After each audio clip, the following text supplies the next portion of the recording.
Yun mga abel, good afternoon sa inyo lahat yan. Ay, ang init sobra mga abel. Yan, 12:02, yan o, tika lang, 12:02. Ano?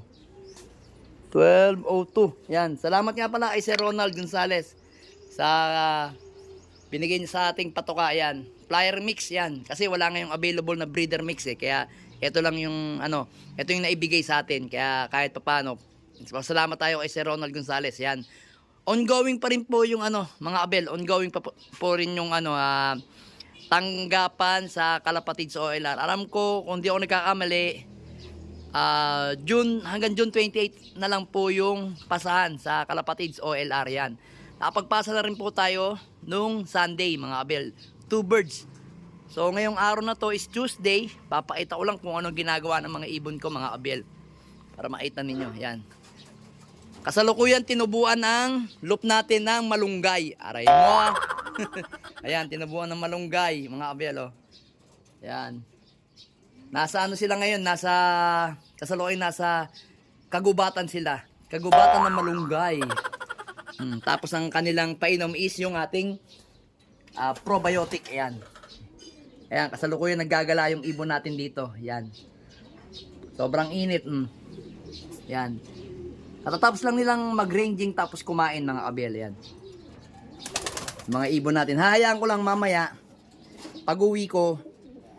Kasi may bibiling kaming tent eh, para sa tindahan namin. Ang gagawin ko, papakawalan ko yung mga young bird yan. Mga yan. Mga young bird na yan. Tapos hahayaan ko lang yung mga nakalaban dito. Yan, oh.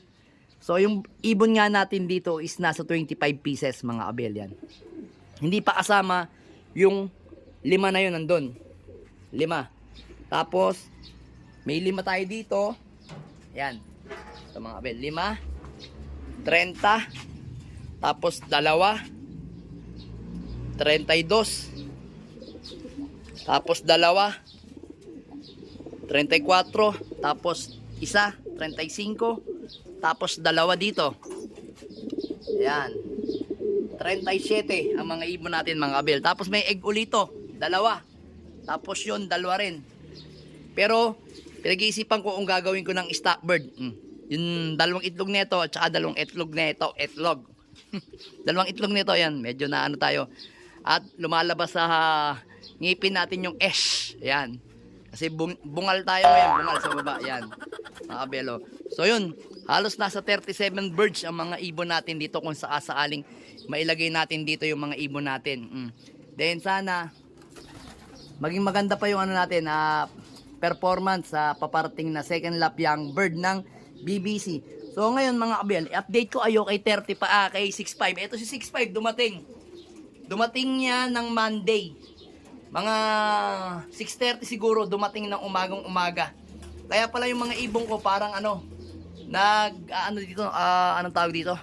Nagbabarakuhan kasi nakakita sila rumorondang ibon, yung pala si 65 yan. So ngayon, si 65 is hindi na natin isasakay yan sa BBC. So ililipat nga natin yan sa tawid dagat ng PPCP sa Babuyan Island. So ngayon, 2 weeks na lang bago mag-derby. So yan, makakapahinga pa yan. Makakapag-adjust. Total, same lang naman yung training at derby ng BBC at saka ng PPCP. Kaso, ang pinagkaiba lang nila sa dulo, mga abel. Ang dulo kasi ng PPCP is Babuyan Island, tawid dagat. So, yung BBC naman is Santa Ana, Cagayan. Yun lang yung pinagkaiba nila, mga abel. Yan ang mga abel, oh. Kasalukuyang tinubuan ng malunggay ang natin, loop natin, yan.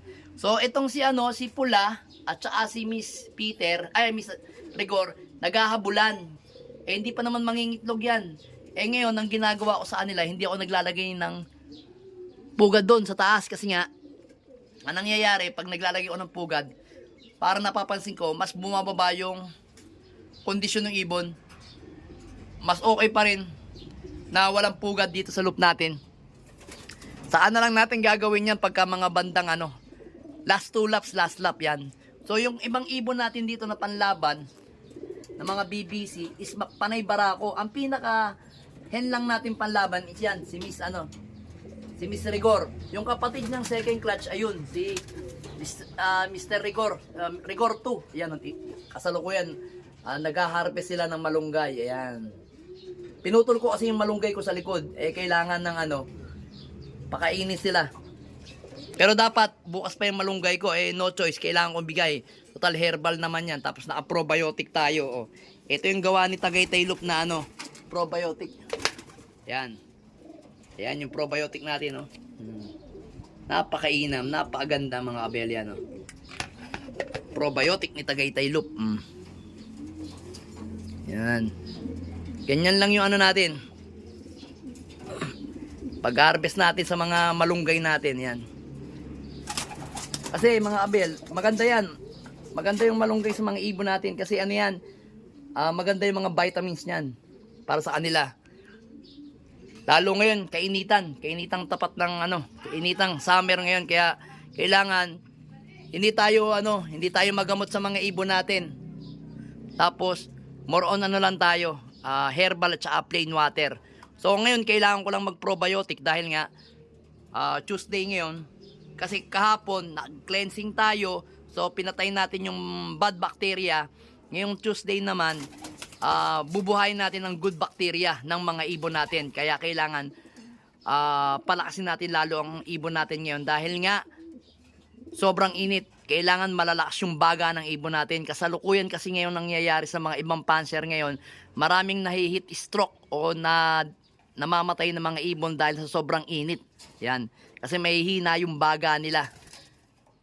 Kasi yun nga yung iba, hindi natin masisisi talaga minsan yung iba nangyayari na nahihirapan sa pag-uwi. Talagang ganun talaga, minsan talaga hindi natin masisisi yung mga ibon. Minsan talaga may pagkakataon na nasasagad yung ibon kahit alam natin sa sarili natin na kayang-kaya ng ibon. Pero magugulat na lang tayo pag niload natin. Okay, pero pag uwian na ng Friday, ng Sunday, iba na yung condition ng ibon. Parang bumaba yung immune system ng ibon, bumaba yung adrenaline ng katawan ng ibon, mga kabiel. Kaya yun, bumibigay sila. Kaya kailangan palakasin natin yung mga ibon natin lalo. Wag muna tayong dumepende sa mga gamot-gamot, mga kabiel, o vitamins na yan, mga kabiel. Kailangan malalakas ang ibon natin. Ang mahirap nito, pagdating ng June, ulanan naman. Ayan. Diyan, sigurado mahihirapan ng mga ibon natin sa ulanan. Kasi mag-a-adjust yung katawan nila sa init sabay lamig. Ayan. Kasi nararamdaman ko na kasi bandang south nag-uulan na, mga kabiel. So ngayon, syempre, pag umulan na sa south, papunta ng norte yan. Ayan. Kalimitan, bago magkatapusan ng May, yan. Nandyan na yung ulanan.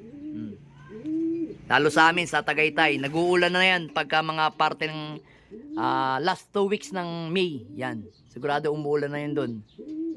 Yan. So yun mga abel, yan yung ginagawa ko sa mga ibon ko every Tuesday. Yan, probiotic. Tapos mamaya magbibigay tayo ng vitamin sa kanila.